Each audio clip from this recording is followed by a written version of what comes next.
السلام علیکم میرے پاکستانی میرا کیا حال ہے؟ ٹھیک ہو؟ خیریت ہے؟ خوش ہو؟ طبیعت ٹھیک ہے؟ پاکستانی میرا وہ بڑا افسوس ہے یونان جری کشتی یا تھی ہے ساری حکومت بھی کشے نہیں کر سکتی او تو کوئی نہ ویڈیو دکھے ہیں جیرا ظلم سارے پاکستانی نال کھائے۔ بسم اللہ الرحمن الرحیم۔ السلام علیکم۔ اس وقت آپ مناظر دیکھ سکتے ہیں آپ کی سکرین پر۔ گریس میں، یونان میں اس وقت لوگ سڑکوں پر نکل چکے ہیں اور وہ اپنی حکومت کے خلاف احتجاج کر رہے ہیں اور کہہ رہے ہیں کہ تم لوگوں نے جان بوجھ کر اس بوٹ کو الٹنے دیا جس میں لوگوں کی زندگیاں چلی گئیں۔ تقریباً 800 لوگوں میں آپ اندازہ کر لیں کہ صرف 400 کے قریب پاکستانی تھے، یعنی 750 کے قریب اگر ہوں گے اس میں 400 پاکستانی تھے، اور حیران کن طور پر صرف 12 پاکستانی بچے ہیں۔ کیوں؟ اب جو انکشافات انٹرنیشنل میڈیا نے کرنے شروع کیے ہیں، گریس سے جو انفارمیشن نکل رہی ہے، جو لیک ہو کے آئی ہے، اس سے آپ کو بہت سارے رازوں سے پردہ اٹھنا شروع ہو جائے گا کہ گیم جتنی آپ کو سادہ نظر آ رہی ہے یہ اس سے کئی گنا زیادہ خطرناک ہے۔ سب سے پہلے سمجھ لیں جو کوڈ ورڈ ہے وہ ہے گیم۔ اس کی وجہ کیا ہے کہ آپ یہ کہتے ہیں کشتی چلی گئی، ایسے نہیں کہتے، اس کو کہا جا رہا ہے گیم چلی گئی ہے۔ تو یہ ایک کوڈ ورڈ کشتی کے لیے، بوٹ کے لیے یوز ہوا۔ اب ذرا سمجھیے گا کہ کیا پاکستانیوں کو ہی مارنے کی زیادہ سازش تھی یا کیا گیم تھی یا صورتحال کیا تھی؟ سب سے پہلے جو بوٹ ہے اس کے اندر بھی درجے رکھے گئے تھے کہ پاکستانی کہاں پر بیٹھیں گے، لیبیا کے لوگ کہاں پر بیٹھیں گے، ایجپٹ کے لوگ کہاں پر بیٹھیں گے۔ آپ ایک بات حیران کن طور پر سمجھے، ابھی تک کسی بھارتی کی کوئی خبر نہیں آئی کہ وہ بوٹ پر تھا یا نہیں تھا۔ یہ بڑی حیران کن خبر ہے۔ اس کا کیا مطلب ہے؟ دیکھیں، دو چیزیں آپ ذہن میں رکھیے گا۔ سب سے پہلے تو یہ جو ہم کہتے ہیں جی ایجنٹ کو پکڑ لیں، فلانا کر لیں، اس نے کیا، آپ کو کیا لگتا ہے کہ ایک ایجنٹ ہے؟ یہ حکومتیں انوالو ہوتی ہیں۔ آپ کو کیا لگتا ہے کہ یہ جو پاکستانی، اب رائٹرز نے کہا ہے کہ یہاں سے پہلے نکلے، پھر دبئی گئے، دبئی سے لیبیا گئے، پھر لیبیا سے آگے یہ لوگ جاتے ہیں ڈیفرنٹ ایریاز میں، گریس کے بعد یہ آگے جاتے ہیں اٹلی۔ اب آپ ایک بات بتائیں کہ لیبیا میں ایک 6-7-8 مہینے سے رہ رہے ہیں تو لیبیا کی حکومت کو نہیں پتا تھا اتنے زیادہ غیر قانونی ہے؟ یا گریس سے جو روٹ جا رہا ہے تو بارڈر پولیس جھک مار رہی ہے، سب پیسے کھا رہے ہیں، ایک ایک روپیہ چل رہا ہے۔ ایگزیکٹلی اسی طرح جس طرح لندن کے اندر دنیا کی سب سے بڑی منی لانڈرنگ ہو رہی ہے، پاناما میں ہو رہی ہے، سوئس بینکوں میں پیسہ جا رہا ہے، تو وہاں کی حکومتوں کو نہیں پتا، وہ خود شامل ہوتے ہیں۔ اب آتے ہیں اس ساری صورتحال کے اندر کہ معاملہ کیا ہے۔ معاملہ کچھ اس طرح سے ہے کہ پاکستانیوں کو انہوں نے کہا کہ بوٹ کے اندر تو طے کھانے والی جگہ تھی، اس کے اندر پاکستانیوں کو رکھا گیا، اور بوٹ کے اوپر پہلے سے 6 لوگ مرے پڑے تھے، ان کی لاشیں وہاں پر پڑی ہوئی تھی۔ تو اس ساری صورتحال میں لیبیا کے لوگ، شام کے لوگ اور ڈفرنٹ طرح کے لوگ، ان کی کیٹیگریز بنائی گئی اور کہا کہ پاکستانی اس قابل نہیں ہے، لہٰذا ان کو سب سے پہلے نیچے رکھو کہ اگر بوٹ یا کوئی الٹتی ہے تو سب سے پہلے دوسری نیشنلٹیز کے لوگوں کو بچایا جائے گا، پاکستانی مرتے ہیں تو مرے۔ اب سوال یہاں پر یہ پیدا ہوتا ہے کہ جب آپ نے بوٹ کے اندر طے خانے دیگر جگہوں پر پاکستانی کو رکھا، جب وہ الٹے گی تو ظاہر سی بات ہے جو پہلے اوپر ہیں وہ بچیں گے، اور اس ساری صورتحال میں پاکستانی کو نکلنے کا موقع ہی نہیں ملے گا۔ اور جتنے آپ دیکھیں صرف 400 پاکستانی ہو اور 12 بچے ہیں صرف، یعنی آپ امیجن کر لیں، اور ان میں سے وہ پاکستانی ہیں جو لیبیا کے اندر سال گزار کر آئے۔ اب سوال یہاں پر یہ ہے کہ آرڈر کس نے جاری کیا تھا کہ کشتی کو الٹ دو؟ وہاں پر وہ کہہ رہے ہیں کہ جی انہوں نے رسیوں سے کھینچ کر جان بوجھ کر کشتی کو الٹایا، کشتی کا انجن خراب تھا بوٹ کا، اور کئی لوگ ویسے ہی مرنا شروع ہو گئے تھے کیونکہ وہاں پر ایگزاسٹ ہونا شروع ہو گیا تھا۔ انہوں نے کہا کہ 6 دن تک وہ ایک ہی جگہ کے اوپر کشتی کھڑی رہی۔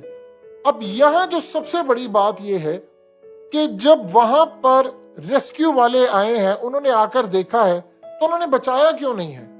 اور آرڈر کس نے جاری کیے تھے کہ آپ نے امداد لیٹ پہنچانی ہے؟ پاکستانی ہے کیا پاکستانیوں کو جان بوجھ کر مارنے کا منصوبہ تھا؟ دیکھیے ہوتا کیا ہے کہ جب سے ملک کے حالات خراب ہیں، ملک کی اکثریت آبادی ملک چھوڑنا چاہتے ہیں، جس کا ہاتھ پڑا وہ ملک چھوڑ کر جا رہا ہے۔ اب صورتحال یہ ہے کہ یہاں سے پاکستانی جب جاتے ہیں پھر اس کے بعد جا کر وہ اٹلی پہنچ جاتے ہیں تو کبھی نہ کبھی وہاں پر کام کرتے ہیں، پیچھے پیسہ بھیجتے ہیں، اور اس کے بعد ان کو کبھی نہ کبھی نیشنلٹیز بھی مل جاتی ہے، ان کی نسلوں کو آگے مل جاتی ہے۔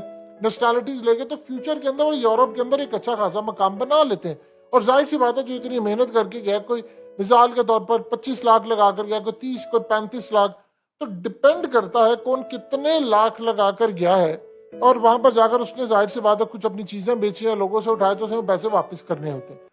اب یہاں صورتحال یہ ہے کہ پاکستانیوں کے بارے میں ایک ایک بندے کو، لیبیا کو پتا تھا اس میں اتنے پاکستانی ہیں، گریس کی بارڈر پولیس کو پتا تھا، یونان کی، ان کو ایک ایک چیز کا پتا تھا، تو انہوں نے وہاں پر مدد کیوں نہیں کی اور پاکستانیوں کو بی کلاس یعنی تھرڈ کلاس دی ہے مائیگرنٹ بورڈ کے اوپر بھی، اور کہا گیا کہ پاکستانی اس قابل نہیں ہے، تم دنیا کے اندر تمہارا کوئی ویلیو ہی نہیں ہے، تمہارا کوئی نام نہیں ہے، لہٰذا اگر بوٹ الٹتی ہے تو تم لوگ سب سے پہلے نچلی سطح پر ہوگے، یعنی تمہارے چانسز کم ہے۔ یہ ہماری انٹرنیشنل سطح پر حالت ہے، یہ یاد رکھیے کہ یہ اس لیول کا نہیں ہے کہ آپ پاسپورٹ لے کر جا رہے ہیں ایئرپورٹ کے اوپر آپ کی چیکنگ ہے، یہ وہاں کے لیول ہے۔ اور وہاں کے لوگوں نے بتایا، جو صورتحال سامنے آ رہی ہے، کہ جان بوجھ کر گریس کی بارڈر پولیس نے ایک تو وہاں پر ان کو جانے دیا، ان کو روٹ کا پتا ہوتا ہے کشتیاں کہاں سے جا رہی ہیں، پیسہ کھاتے ہیں، ایک ایک بندے کا ریٹ طے ہوتا ہے، ساری حکومتیں انوالو ہوتی ہیں اس میں، بارڈر کراس کرنا ایسے تھوڑے ہو جاتا، پھر آگے جا کر پھر ان کو چیک کرنا، پھر آگے معاملات رکھنا،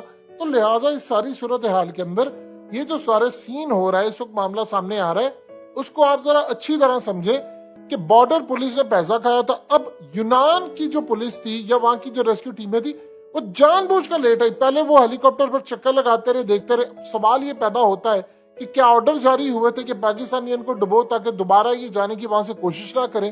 یہ ایک اہم ترین سوال ہے۔ دیکھیں، دو چیزیں آپ ذہن میں رکھیے گا، جب آپ پوری دنیا کے اندر آپ کے خلاف آپریشن چل رہے ہوتے ہیں، اب آپ دیکھیے کہ اس معاملے کے بعد کتنے سارے ایسے لوگ ہیں جنہوں نے اپنا جانے کا جو ارادہ ہے وہ ترک کر دیا ہے۔ اب یورپ کے اندر دیکھیں، یونان کی جو صورتحال ہے وہ تو خود بینکرپٹ ہوا پڑا ہے، ان کی تو حالت ہی اتنی بری ہے ان کی، تو ورنہ یونان کے اندر اتر جاتے ہیں۔ اب وہ کہہ رہے ہیں جی ہم نے اس لیے ریسکیو ان کو نہیں کیا کہ یہ سارے کہہ رہے تھے کہ جی ہم نے آگے جانا ہے، اٹلی جانا ہے، تو آپ ہمیں ریسکیو نہ کریں، ہمیں وہ گرفتار کریں گے۔ آپ ایک بات بتائیں، جس بندے کو موت نظر آ رہی ہو وہ اٹلی جانے کی کوشش کرے گا، جب اس کو پتا ہوگا کہ میں نے یہاں مر جانے کی، وہ کوشش کرے گا کہ بھائی میری جان تو بچا لے، مجھے یونان ہی لے جا، میں پھر کبھی نہ کبھی پہنچ ہی جاؤں گا اٹلی۔ بہت ساروں کے پاس نہ آئی ڈی کارڈ ہے، نہ پاسپورٹ تھا، نہ کچھ تھا، ایجنٹوں کے پاس تھا۔ اب یہ جو اصل میں کہانی ہے، اس کا رخ بڑا ہی عجیب و غریب ہے، اور چیزیں جا کر کہیں اور کھلتی ہیں کہ کیا انٹرنیشنل سطح پر پوری ایک سازش ہوئی ہے کشتی ڈبونے کی، اور وہ انجن خرابی کا ایک ڈرامہ ہوا ہے، اور وہ چلانے والا کدھر ہے، اس کا جو سٹاف تھا وہ سارا کہاں سے اچانک نکل گیا، ان کو پہلے ریسکیو کیا گیا، باقیوں کو بعد میں لیا گیا، اور وہ بوٹ ایک جگہ کھڑی تھی 4-5 دن سے، تو وہ اچانک کیسے الٹ گئی ہے؟ جب وہ 5 دن سے ایک ہی جگہ کھڑی تھی اور وہ خراب ہو گئی تھی، تو پھر ایک بات بتائیے کہ وہ الٹ کیسے گئی؟ ظاہر سی بات ہے جب آپ اس کو کھینچیں گے تو الٹے گی، اگر 5 دن سے نہیں الٹی تو اب کیسے الٹ جائے گی؟ تو اب جو صورتحال سامنے آ رہی ہے پاکستان میں، جی گرفتاریاں ہو رہی ہیں، جی وہ لیبیا میں گرفتاریاں ہو رہی ہیں، گریس میں گرفتاریاں ہو رہی ہیں، یہ سب ڈرامہ ہے، اصل کردار کبھی گرفتار تھوڑی ہوتے ہیں۔ اب پاکستان سے آپ ایک بات بتائیں، اب یہ کہا جاتا ہے جی ہمارے یہاں سے ڈالر سمگل ہو کر افغانستان جاتا ہے، اور بھائی کیسے جا رہا ہے؟ یہ کیسے جا سکتا ہے افغانستان؟ یعنی ہم نے اس کو روکنا نہیں تھا؟ تو یہ بات آپ سمجھیے، دنیا بھر میں آپ دیکھ لیں، ایران تیل پوری دنیا میں سمگل کر رہا ہے، اس کا بک رہا ہے، تو اس کا کیا مطلب ہے کہ وہ حکومتیں شامل نہیں ہوتی؟ سب شامل ہوتا ہے۔ لیکن سوال یہاں پر یہ ہوتا ہے کہ کیا اسپیشل آرڈرز جاری کیے گئے تھے کہ اس میں پاکستانی ہیں، ان کو سبق سکھانے کے لیے کہ یورپ تک یہ نہ جائے، یہ اپنے ملک میں حالات ان کے مزید خراب ہے، یہ باہر نہ جائیں، کیونکہ آپ جب باہر جاتے ہیں تو آپ ظاہر سی بات ہے پیسہ بھیجتے ہیں آپ کے ملک کی اکانومی کو۔ دیکھیں ایک بات ذہن میں رکھیے گا، یہ جو خاص طور پر انسانی اسمگلنگ کرنے والے ہوتے ہیں، ان کا دھندا تو اسی طرح چلتا ہے کہ لوگ جاتے رہیں، ان کے لیے تو یہ انسیڈنٹ بہت خطرناک ہے، کیونکہ بہت سارے لوگ اب جانے سے انکار کر دیں گے۔ لیکن سوال یہ پیدا ہوتا ہے کہ وہاں پر اگر ان کے لوگ کہہ رہے ہیں کہ یونان کے لوگوں نے جان بوجھ کر، ان کے عملے نے، ان کی حکومت سمیت سب نے جان بوجھ کر یہ کشتی ڈوبنے دی، اور پلاننگ کے ساتھ پاکستانیوں کو نچلی سطح پر رکھا، ان کو مرنے دیا گیا، اور جو اوپر والے تو ان میں سے کئی لوگوں کو بچا لیا گیا، اور زیادہ تر پاکستانی یعنی 400 میں سے آپ کے 12 لوگ بچے ہیں، کیونکہ آپ نے اسٹریٹجی اور پلاننگ ہی ایسی بنائی ہوئی تھی کہ اس میں وہ بچ ہی نہ سکے۔ تو یہ جو اصل میں صورت حال ہے، آپ اس کو انویسٹیگیٹ کریں تو آپ کو انٹرنیشنل سطح پر جا کر بڑے لیول کی کاروائی پتہ چلے گی کہ آرڈر کہیں اور سے آئے تھے، ایک بھی اس میں ابھی تک کسی انڈین کی شمولیت کی اطلاع نہیں، ہو سکتا ہے بعد میں کچھ پتہ چلے، لیکن ابھی تک کوئی اطلاع نہیں آ رہی۔ تو یہ معاملہ بڑا ہی سنگین ہے، اور اس میں دیکھیں اس میں بڑے بڑے لوگ انوالو ہیں، لیکن وہ سامنے نہیں آئیں گے۔ اس کی وجہ کیا ہے؟ اس کی سب سے بڑی وجہ یہ ہے کہ وہ اس لیے سامنے نہیں آنا چاہتے کہ ان کا دھندا ہے۔ آپ وہی چھوٹے موٹے لوگ پکڑیں گے، جی وہ ایجنٹ پکڑ لیا، اب بھائی یہ چھوڑ دے کہانی،